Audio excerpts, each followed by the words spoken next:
तो hi friends, आज फिर से देखने वाले हैं एक नया मेडिसिन जो कि है डेरिफाइलिन इंजेक्शन। देखिए, डेरिफाइलिन इंजेक्शन जो है इसमें दो मेडिसिन मिला होता है। एक होता है एटोफाइलिन और दूसरा होता है थियोफाइलिन। ये दोनों का काम जो है एक ही तरह का है। जिसका काम की अगर बात करें, ये ना ब्रोंकोडायलेटर की तरह काम करता है। ब्रोंकोडायलेटर का काम क्या है कि एयर का पासेस जो होती है ना, तो एयर जैसे सांस लेते हैं या फिर ब्रीथिंग में कोई प्रॉब्लम हो जाती है तो उस एयर का इंक्रीज कर देना, एयर का फ्लो को इंक्रीज कराना यानी कि बढ़ाना। तो ये किस कंडीशन में इसका यूज़ करते हैं, तो जैसे कि अस्थमा वाला प्रॉब्लम जब हो जाता है, जैसे कि अस्थमा के कंडीशन में क्या होता है कि सांस लेने में पेशेंट को डिफ़िकल्टी आती है। सांस लेने में डिफ़िकल्टी कब आती है, जब क्या होता है कि किसी तरह का लंग्स में अगर इन्फेक्शन आ जाता है या फिर वो लंग्स के अंदर का जो मसल्स होता है वहाँ पर कॉन्ट्रैक्ट कर जाता है, तो उस मसल्स को रिलैक्स करा करके एयर का प्रॉपरली सप्लाई कराता है ये, ठीक है ना। तो ये काम है डेरिफाइलिन का। जो उसके अंदर की मेडिसिन जो देखें हम लोग, तो एटोफाइलिन और थियोफाइलिन का जो ब्रोंकोडायलेटर की तरह काम करता है। उसके साथ साथ सीओपीडी जैसी कंडीशन में यूज़ कराया जाता है।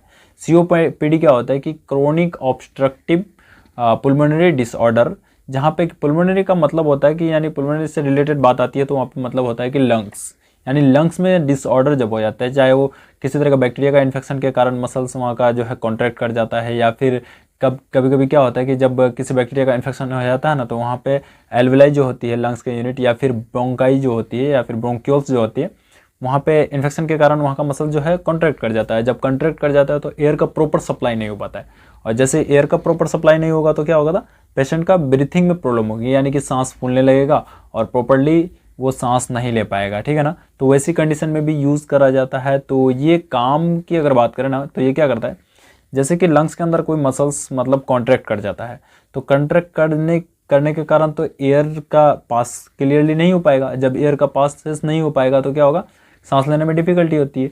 तो ये क्या करता है, थियोफाइलिन और एटोफाइलिन, ये दोनों मिलकर के क्या करते हैं, उस मसल्स का जो कॉन्ट्रैक्ट हुआ है तो उसे उस मसल्स को रिलैक्स करता है, और जैसे ही मसल्स का रिलैक्स हो जाता है तो फिर एयर का प्रॉपर सप्लाई होने लगता है। जब एयर का प्रॉपर सप्लाई हो जाता है तो फिर जो डिफ़िकल्टी होती है ब्रीथिंग में वो धीरे धीरे ठीक हो जाता है, यानी कि धीरे धीरे कंट्रोल हो जाता है। इसलिए ये ब्रोंकोडायलेटर की तरह काम करता है। ब्रोंकोडायलेटर का भी यही काम है कि मतलब एयर का प्रॉपर सप्लाई करना, या फिर एयर का जो पासेस होता है उसे इंक्रीज़ कराना, ठीक है ना।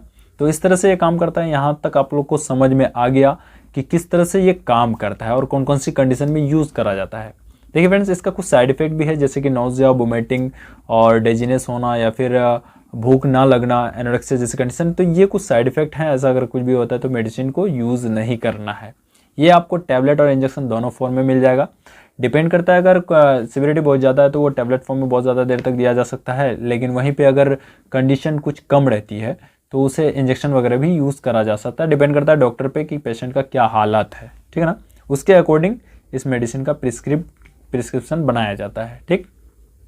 और उसके साथ साथ देखिए, ये तो हो गया एक, जैसे कि एयर का प्रॉपर सप्लाई होना। कभी कभी क्या होता है कि जैसे किसी बैक्टीरिया का इन्फेक्शन के कारण मतलब सांस लेने में डिफ़िकल्टी आ जाती है, तो उस इन्फेक्शन को कम करने के लिए तो किसी तरह का एंटीबायोटिक भी देना पड़ेगा, क्योंकि उस बैक्टीरिया को किल करेगा, तब जाके फिर ये, क्योंकि यहाँ पे आप लोगों ने देखा कि एटोफाइलिन और थियोफाइलिन या फिर डेरिफाइलिन की अगर बात करें हम लोग, तो ये क्या करता है, सिर्फ मसल्स का कॉन्ट्रैक्शन को रिलैक्स करता है।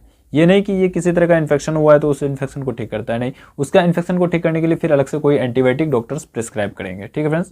तो आई होप कि सारा चीज़ समझ में आ गया होगा, और साइड इफेक्ट भी देख लिया आप लोगों ने। और इसका अगर स्ट्रेंथ की बात करें तो दोनों मेडिसिन का अलग अलग स्ट्रेंथ है। जैसे एटोफाइलिन और थियोफाइलिन जो है, तो दोनों का अलग अलग स्ट्रेंथ है। जैसे कि एटोफाइलिन की अगर बात करें हम लोग, देखिए एटोफाइलिन की अगर बात करें तो 84.5 mg रहता है, ठीक है ना। और थियोफाइलिन की अगर बात करें तो 25.7 mg रहता है, ठीक है ना। तो ये इसकी स्ट्रेंथ है, आपको एक इंजेक्शन में मिल जाएगा, ठीक है ना।